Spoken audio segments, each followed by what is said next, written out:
66वां प्रकरण। 7 समुद्र पार एक शंखनाद। अकथ कहानी के नायक हमारे गुरुदेव ब्रह्मर्षि विश्वात्मा बावरा जी महाराज यूके के हीथ्रो एयरपोर्ट पर 21 अक्टूबर 1972 को उतरे। तेजस्वी लेकिन फक्कड़ स्वरूप को देखते ही एयरपोर्ट के अधिकारी चौकन्ने हो गए। ऑफिस में बुलाकर पूछा, आप क्या काम करते हैं? मैं धर्म प्रचार करता हूं। आपका वेतन क्या है? मैं सन्यासी हूं और सन्यासी हमारे यहां वेतन नहीं लेता। तो आप अपना खर्चा कैसे चलाते हैं? ऑफिसर ने आश्चर्य से पूछा तो आप मुक्त हंसी हंसते हुए बोले, भाई हमारा खर्चा है ही नहीं। ब्रिटिश ऑफिसरों को भारतीय दर्शन की यह नासमझ सी लगने वाली समझ अबुझ लगी। भौतिकता प्रधान पाश्चात्य संस्कृति में बिना कामना के कर्म और लिए बिना देने का सिद्धांत हास्यास्पद ही लगता है। उन अफसरों को क्या पता कि क्यों अध्यात्म प्रधान भारत का सन्यासी संकल्प मात्र से असंख्य जीवों का योगक्षेम वहन करने की सामर्थ्य रखता हुआ भी स्वयं स्वेच्छा से भिक्षा में सूखी रोटी या फिर केवल मात्र जल या वायु पर निर्भर रह सकता है। उन्हें यह भी मूर्खता लगती है कि क्यों सम्राटों द्वारा सम्माननीय होने पर भी ये साधु बड़े बड़े साम्राज्यों को ठोकर मार नदी तटों पर दिगंबर पड़े रहते हैं। जिन्हें स्वर्गिक सुखों के आगे दुनिया की सीमा दिखाई देने लगती है, उन्हें अध्यात्म विज्ञान की असीमता, व्यापकता तथा विभूता सिखाने समझाने के लिए ही तो भारतीय संस्कृति के सिरमौर सन्यासी महात्मा समूची धरती पर घूमते रहते हैं। अधिकारियों ने आपको जाने की अनुमति दे दी। एयरपोर्ट पर नरेश वडेहरा अपने साथियों के साथ स्वागतार्थ खड़े थे। प्रणाम अभिवादन के पश्चात नरेश जी किंग स्ट्रीट साउथ हॉल अपने निवास स्थान पर गुरुदेव को ले गए। छोटा सा घर जिसमें इस समय नरेश जी और गुरुदेव ही थे, क्योंकि नरेश जी की पत्नी राज जी किसी शादी हेतु भारत में ही रुक गई थी। साउथ हॉल के हिंदू टेम्पल में रविवार का गुरुदेव का प्रथम प्रवचन हुआ। विज्ञान सम्मत अध्यात्मनिष्ठ जीवन जीने की आवश्यकता विषय पर तर्कयुक्त, हृदयग्राही और मौलिक विचार सुनकर सभी मंत्रमुग्ध हो गए। कुछ विद्वानों ने प्रश्न भी किए। समुचित समाधान पाकर सभी स्वामी जी के पीछे हो लिए। जिसने भी सुना अन्य अनेकों को एकत्रित कर आपके पास लाने लगा। मंदिर खचाखच भरने लगा। गुरुदेव औपनिषदिक विद्या के साथ साथ योग साधना की कक्षाएं भी लगाने लगे। नरेश जी के छोटे से घर ने आश्रम का स्वरूप ले लिया। बहुरानी को चिंता हुई और वह भारत का अपना कार्य बीच में ही छोड़कर यूके वापस आ गई। नरेश जी का छोटा सा घर परिवार, साधन सीमित परंतु हृदय बहुत विशाल। गुरुदेव इनके हृदय स्थल में ऐसे समा गए जैसे स्पंदित होती धड़कन। नरेश जी को गुरुदेव बेटा कहकर पुकारते और राज जी को बहुरानी। अब प्रत्येक शुक्रवार को नरेश वडेहरा के घर पर भी सत्संग प्रवचन होने लगा। गुरुदेव की अपूर्व विद्वता तथा उदार स्नेहिल स्वभाव के कारण दिन रात भीड़ चली रहती, घर भरा रहता। बहुरानी स्वभाव से अत्यंत कर्मठ, निर्भीक और स्पष्टवादी थी, परंतु साधुओं के प्रति भक्ति भाव व सेवावृत्ति का बोध नहीं था, न ही धर्म कर्म शुद्धि व विधि विधान का ज्ञान था। निश्चल निर्मल हृदय में न तो कोई कामना थी और न ही पुण्य अर्जित करने का लोभ। वह तो सहज स्वभाव से आतिथ्य धर्म का पालन करने लगी। लेकिन सिद्ध साधु महाराज के वात्सल्य युक्त स्नेहिल सरल स्वभाव ने बहुरानी पर ऐसा जादू किया कि स्वामी जी में ही उसे अपने पिता, माता व सुहृदय मित्र नजर आने लगे। गुरुदेव भी अपनी दिव्यता, अलौकिक महानता तथा गुरुत्व को सदा की भांति छुपाते हुए परिवार के अभिन्न अंग बन गए, सुख दुख के साथी बन गए। इस परिवार के सौभाग्य की सराहना के लिए शब्द अप्राप्य है। जिस समय अर्जुन तथा द्रौपदी के सखा स्वयं श्री कृष्ण थे, ठीक उसी प्रकार से इस परिवार को गुरुदेव जैसे दिव्य सखा मिल गए। ऐसा सौभाग्य जिस किसी को भी मिले, अनेक जन्मों की सुकृत व तप का ही सुफल माना जाएगा। प्रत्येक स्थान की भांति यहां भी भक्तों की भीड़ में अनेक अंतरंग शिष्य इकट्ठे होने लगे। इनमें मुख्य रूप से हिंदू टेम्पल ट्रस्ट के chairman O P Datta, Hindu weekly Amardeep पत्रिका के संपादक Shri Jagdish Mitra Kaushal, R S. Bakshi, Sitaram Ratan, B Das, Chandrabhushan, Roger Green, Stephanie, mister Ricky, Richa, Birmingham के गीता मंदिर के अध्यक्ष पुरुषोत्तम भारद्वाज तथा उपाध्यक्ष श्रीमती मालती बिंद्रा आदि नींव के पत्थर के रूप में प्रारंभ में ही कार्यरत हो गए। यूके के साप्ताहिक हिंदी समाचार पत्र अमरदीप के संपादक जगदीश मित्र कौशल तो गुरुदेव के प्रभावशाली व्यक्तित्व और विद्वता से इतने अभिभूत हो गए कि अपने चिर संयोजित एक स्वप्न को साकार रूप देने का संकल्प ही कर लिया। कौशल जी भारत के काशी हिंदू विश्वविद्यालय से आयुर्वेदाचार्य थे। संयोगवश वह भारत से यूके जाकर रहने लगे, परंतु विदेश में रहते हुए भी भारतीय भाषा, धर्म, संस्कृति तथा सभ्यता के प्रति उनका अत्यधिक प्रेम बना रहा। यूके में अंग्रेजी, पंजाबी, उर्दू के अनेक समाचार पत्र छपते थे, परंतु हिंदी में कोई समाचार पत्र नहीं था। कौशल जी ने हिंदी साहित्य सभा की स्थापना की। हिंदी भाषी अमरदीप साप्ताहिक समाचार पत्र प्रकाशित करना प्रारंभ किया। भारतीय संस्कृति की समृद्धता को चहुं ओर फैलाने की तड़प लिए कौशल जी नए नए कार्यक्रम आयोजित करते रहे। अब भारतीय संस्कृति के प्रणेता गोस्वामी तुलसीदास जी की महान रचना श्री रामचरितमानस के 400 साल पूर्व हो रहे थे। अतः कौशल जी ने अंतर्राष्ट्रीय स्तर पर मानस चतुष्शती महोत्सव मनाने की योजना बनाई।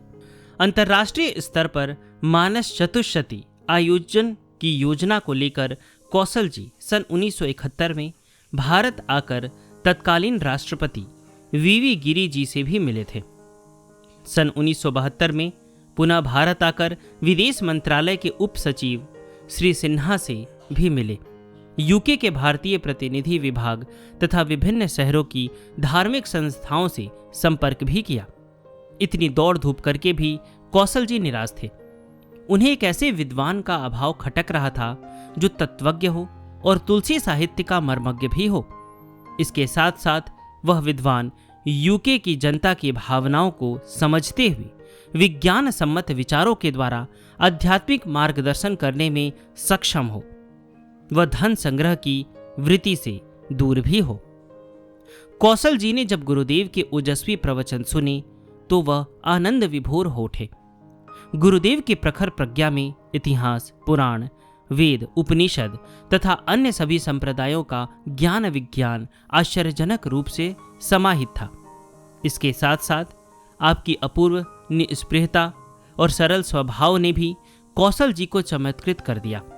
उन्हें अपने सपने साकार होते नजर आए और गुरुदेव के संरक्षण में अंतर्राष्ट्रीय रामचरितमानस चतुष्शती समिति की स्थापना कर ली गई। इस समिति का संरक्षक गुरुदेव को बनाया गया। प्रधान जगदीश मित्र कौशल, महामंत्री पुरुषोत्तम भारद्वाज मनोनीत किए गए। यूके के विभिन्न शहरों की 20 अन्य संस्थाओं के प्रतिनिधि इसके सदस्य बने। इस समिति की बैठक में यूके के विभिन्न शहरों में 16 विशाल कार्यक्रम निश्चित किए गए। 4 समारोह अंतर्राष्ट्रीय स्तर पर आयोजित करने की योजना बनाई गई। गुरुदेव की उपस्थिति समिति के सदस्यों में नव चेतना व स्फूर्ति भरने लगी।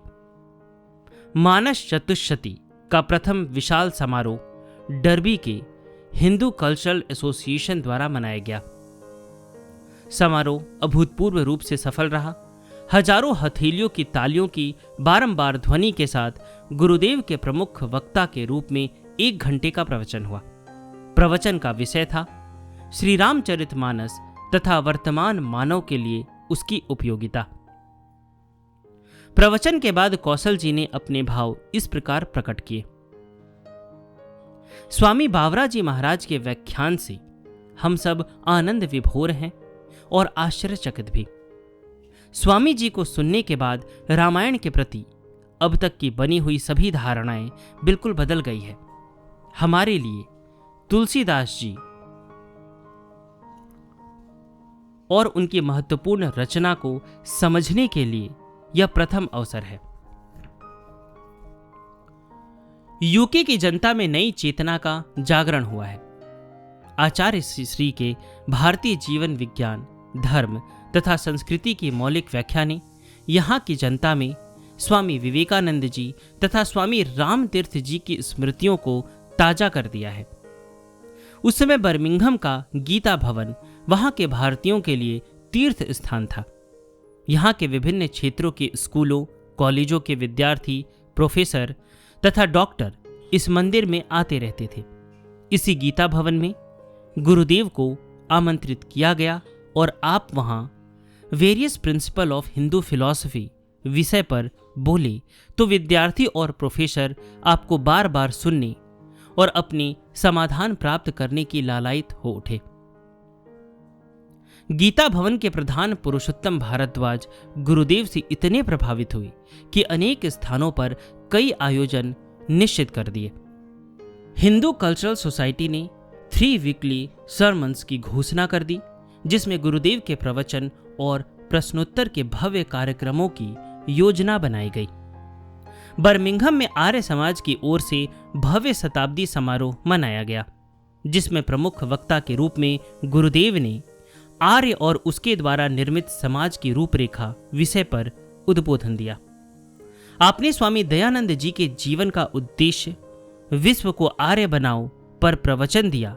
इस पर लोगों की प्रतिक्रिया थी कि शायद ही आर्य समाज के नेता स्वामी दयानंद जी तथा उनके मिशन के विषय में इतनी गहराई से इस प्रकार का संदेश दे पाते। अब अनेक अन्य स्थानों पर गुरुदेव के व्यस्त कार्यक्रम आयोजित होने लगे। गुरु नानक गुरुद्वारा स्मेथिक में गुरुदेव ने सिख धर्म के इतिहास और 10 गुरुओं का जन कल्याण में समर्पण और बलिदान विषय पर सारगर्भित विचार दिए तो गुरुद्वारे के अधिकारियों ने धन्यवाद करते हुए कहा, यदि इस प्रकार के सुलझे हुए स्पष्ट विचार गुरुद्वारों में सुनने को मिले तो हिंदू और सिख के भेद का भ्रम सदा के लिए समाप्त हो सकता है। भारत के एक अवधूत योगी ने ऐसा शंखनाद किया जिसकी गूंज यूके के प्रत्येक कोने में गूंजने लगी। इस समय शायद ही यूके का कोई ऐसा स्थान होगा जहां की जनता इस जादू भरी गूंज से अपरिचित रही हो।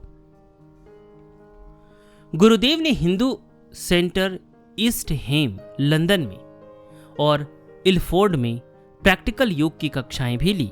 बर्मिंघम में हरिजनों द्वारा स्थापित रविदास मंदिर में आपने संत रविदास तथा उनकी महत्ता पर व्याख्यान दिया, जिससे सभी संप्रदायों में एकता और सम्मान का संदेश फैल गया। आपने अंग्रेजी भाषा में जो प्रथम प्रवचन अंग्रेज विद्वानों में दिया, वह भी स्वयं में अविस्मरणीय घटना को संजोए हुए है।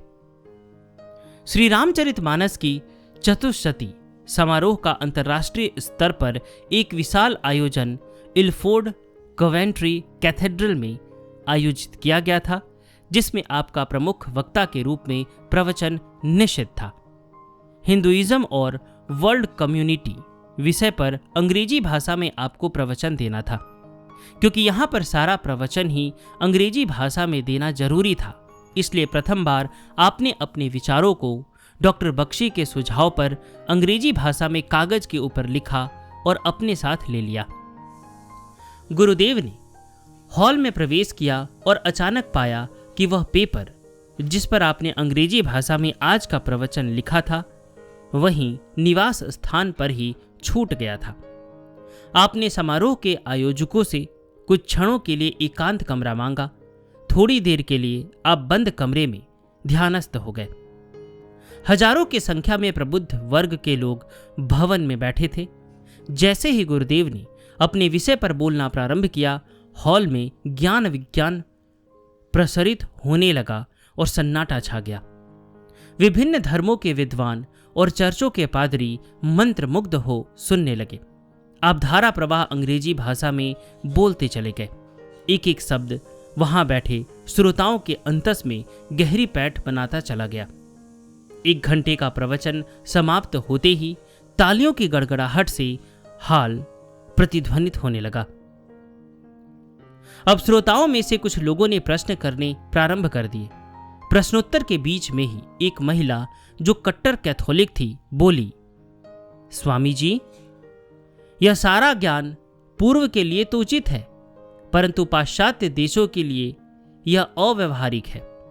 गुरुदेव ने उत्तर दिया, सूर्य पूर्व दिशा से ही उदय होता है देवी।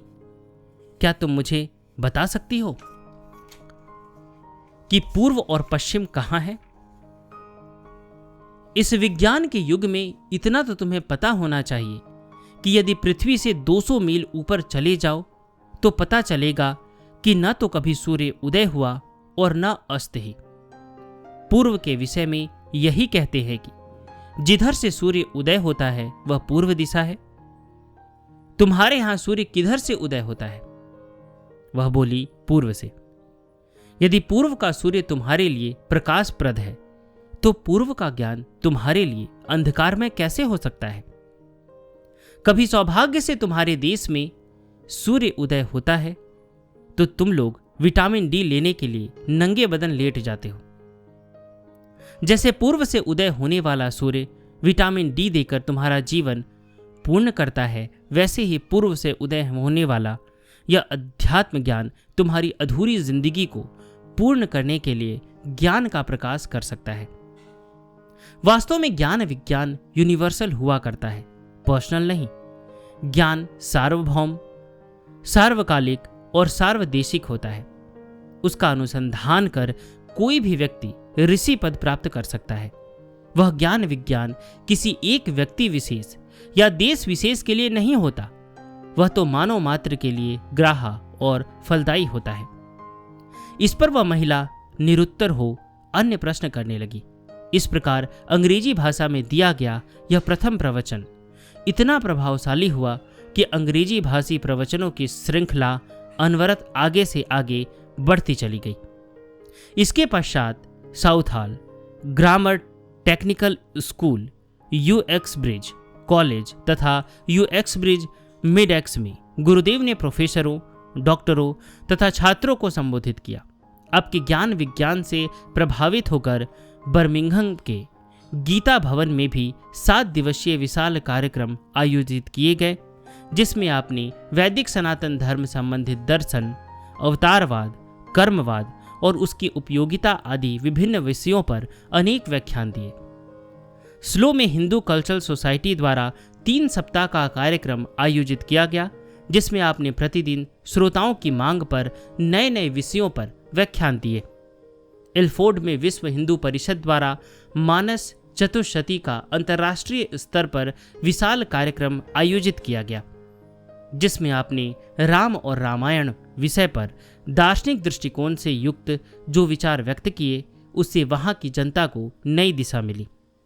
जन समूह का सैलाब सा उमड़ पड़ा। यूके में सर्वत्र आपकी धूम मच गई। भारत के ग्रामीण डिग्री विहीन लगभग दिगंबर और भौतिक साधनों से सर्वथा परे एक अवधूत योगी ने 7 समुद्र पार ऐसा शंखनाद किया कि अल्पकाल में ही यूके का कोना कोना सनातन वैदिक उद्घोष से गुंजायमान हो उठा।